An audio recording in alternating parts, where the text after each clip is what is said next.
Muchas gracias. Bueno, lo primero que quiero es agradecer al CESEF, al ICEUS y al Thyssen la oportunidad que me dan, porque como verán, yo soy el que más tiene que justificar por qué estoy aquí. Creo que la pista de qué nos conocemos Borja y yo la tendrán que descubrir ustedes. Tenemos que jugar un poco. ¿Eres de ciencias o de letras? Esto en España pasa mucho, pero por ahí fuera no tanto. No tanto. ¿Por qué? Yo tendría que justificar mi estancia aquí porque yo soy de ciencias. Realmente soy un tío raro.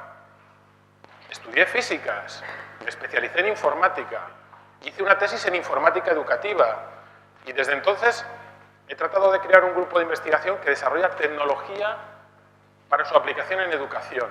Tengo que mezclarme con gente rara. Pedagogos, educadores, psicólogos, sociólogos, médicos. No se pierdan a los médicos. Bien, yo creo que esta es una falsa dinámica. Necesitamos las letras para entender y articular el mundo y necesitamos las ciencias para cambiarlo. Entonces, bueno, ¿por qué? Vamos a huir de esa dinámica. Esto no está preparado en el aspecto de que yo no sabía cuáles eran las presentaciones que había. Pero Jeffrey esta mañana dijo que mientras que se pensaba que toda la parte de los e-books de la nueva revolución digital iba a matar a la prensa escrita, a la publicación como la conocemos, no la ha matado, la ha potenciado. De hecho, solo estamos haciendo una cosa que ya se hacía. ¡Oh, la dama boba! ¡Qué curioso! Es el 400 aniversario de su estreno. No sé si saben que la calle Lope de Vega está solo a 2 calles de aquí, en dirección sur. Ahí también está donde vivió su hija, dentro de un convento. Les invito a descubrir esa parte de la historia. Lo mismo que hasta ahora se han hecho adaptaciones culturales, se ha simplificado el vocabulario, se ha adaptado, hoy en día llegamos al ebook, que puede cambiar las dinámicas de lectura, pero no las empeora, simplemente las cambia. Pero hay que explicar cuál es el contexto. ¿De dónde vengo y qué hago yo aquí, que soy un tío tan raro? Bueno, pues nosotros somos un grupo de investigación en tecnología educativa y en los últimos años en Serious Games. ¿Qué es esto de Serious Games? Bueno, pues es básicamente juegos y simulaciones educativas, pero si lo dices así, no te financian. ¿Vale? Entonces, para el ministerio nosotros hacemos otra cosa que son Serious Games. Y como no tienen muy claro qué es posible que te financien. ¿Vale? Entonces, quizá nuestro mayor éxito haya sido crear un entorno para la creación y ejecución de juegos de bajo coste que se llama eAdventure, que es una forma que te permite crear juegos sin tener que ser un gran informático ni un gran programador. Son juegos razonablemente simples, pero también suficientemente versátiles. Son juegos basados en aventura gráfica, basados en narrativa.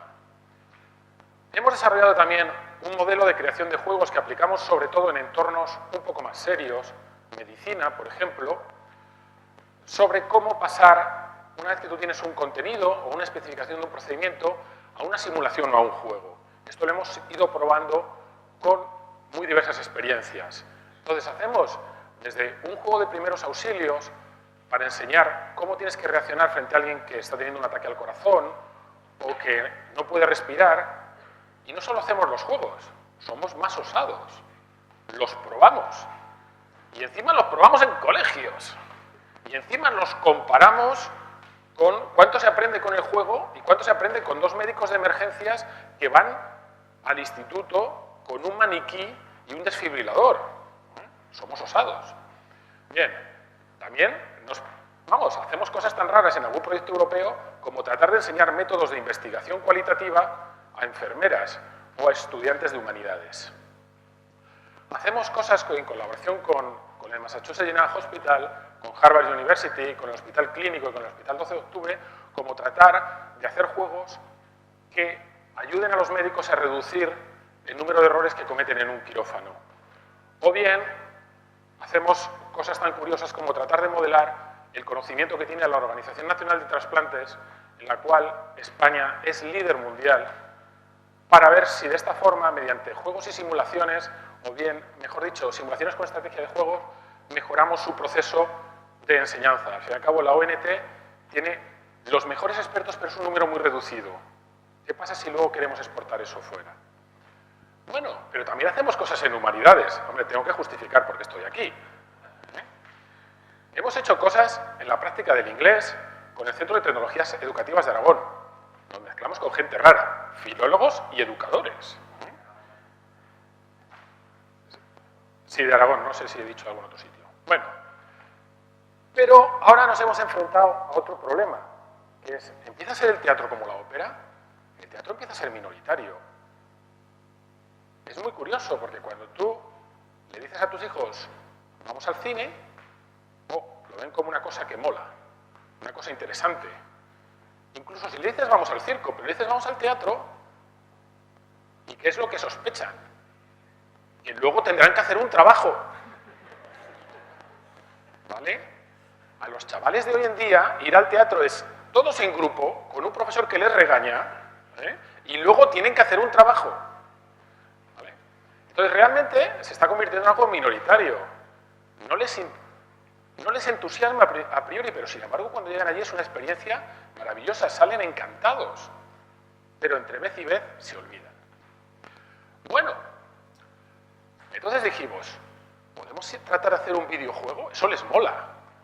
¿De acuerdo? Hay mucha gente, no quiero entrar en esa discusión porque sería muy largo, que dice que los videojuegos son la nueva narrativa, la nueva literatura de los chavales jóvenes. ¿Vale? Pero, ¿podemos hacer un videojuego basado en una obra de teatro? O, igual aquí ya tienen alguna clave. No sé si reconocen al primero, igual ahora lo reconocen un poco más. Bueno, nosotros creemos que este tipo de trabajos hay que hacerlos con grupos de trabajo interdisciplinares y multidisciplinares. Aprovechando que Borja también es un tío muy raro, porque no se dedica a ser presentador de forma profesional, o por lo menos no principalmente. Él también estudió físicas, estuvo en el CERN y algunas otras cosas que también tiene que ocultar. Colaboramos también con gente que se acerca a los videojuegos, pero desde el punto de vista contrario, desde la narrativa, como Clara Fernández Vara, que previamente estaba en el MIT y desde hace 2 semanas está en la Universidad de Nueva York. Y, por supuesto, con todo el grupo de investigación de e-learning que los habréis visto fuera y que sin los cuales esto no sería posible. Pero ¿cómo crear un videojuego?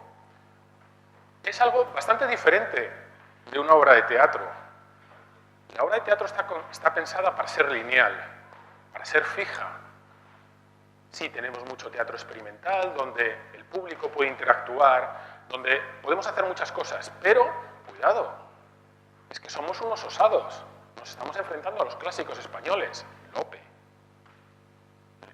¿Cómo pasamos de ese mundo real a ese mundo ficticio, a ese mundo virtual, donde yo interactúo, donde yo tengo que poder contar una historia que estaba contada de forma fija y con un punto de vista muy determinado?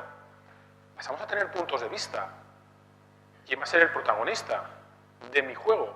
Yo voy a jugar con uno de los avatares que están dentro de ese juego. Entonces, lo primero que tengo que hacer es saber cómo pasar de este mundo real a este mundo ficticio.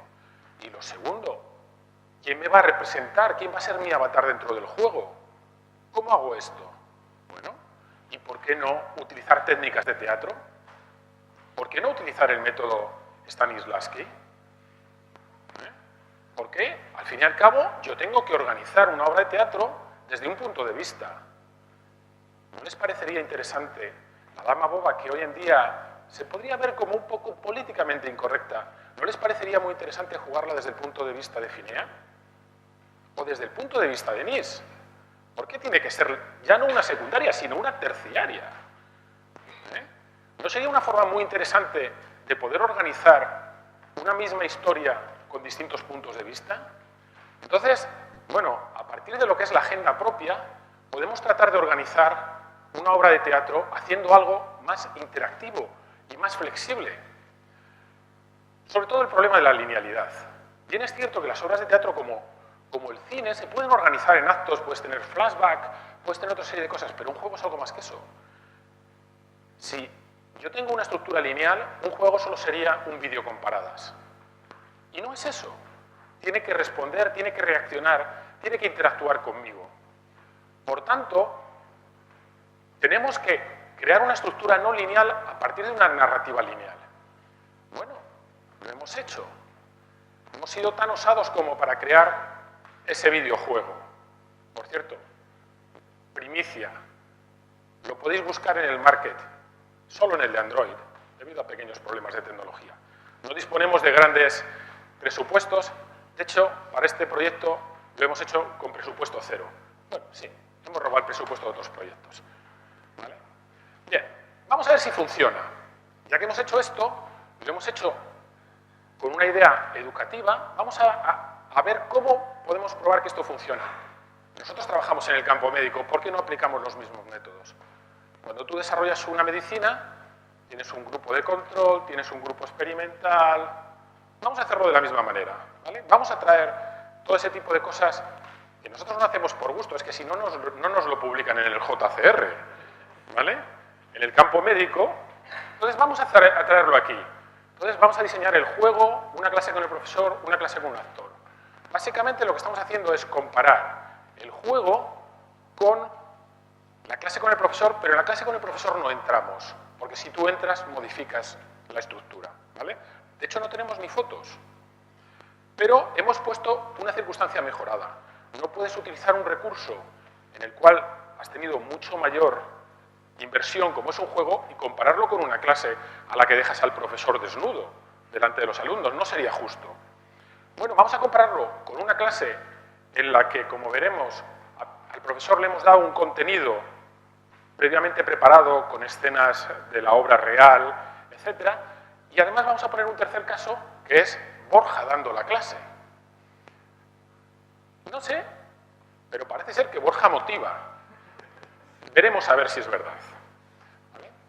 Bien, entonces, lo que se trata es de ejecutar el experimento, porque si no medimos, si no sabemos qué es lo que está pasando, todos son intuiciones.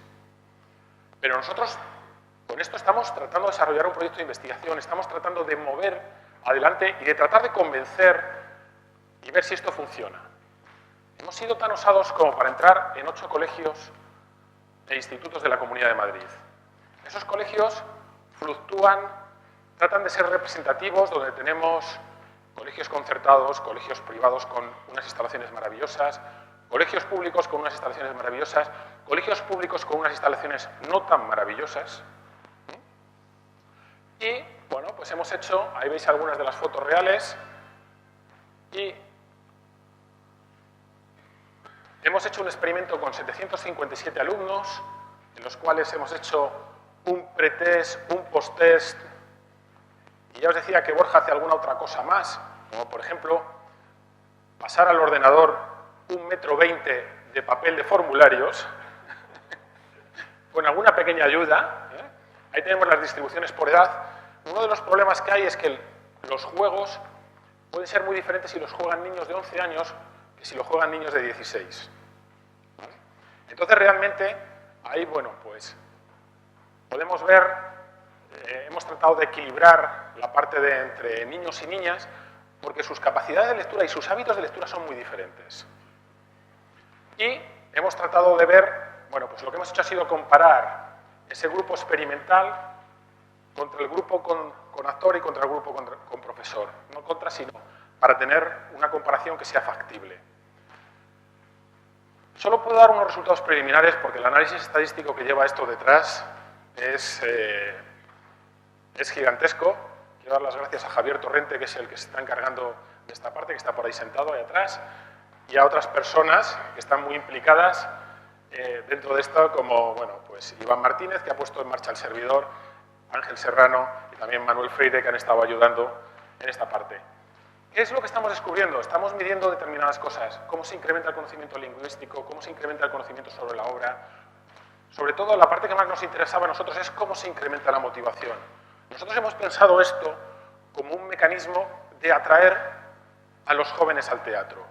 La idea es que mediante un videojuego que ellos lo ven como algo atractivo, puedan aproximarse a la obra y a partir de ese gesto, ¿vale?, les interese y pidan a sus padres ir a ver la obra de teatro. ¿De acuerdo? Nosotros lo vemos como un círculo en el cual, digamos, el videojuego debería disparar la lectura de la obra y la asistencia al teatro. Entonces, realmente, bueno, hay que ver. Borja no es tan malo, ¿vale? El incremento en la motivación mayor es cuando Borja, el actor implicado en la obra, que conoce muchos detalles, la explica, ¿vale?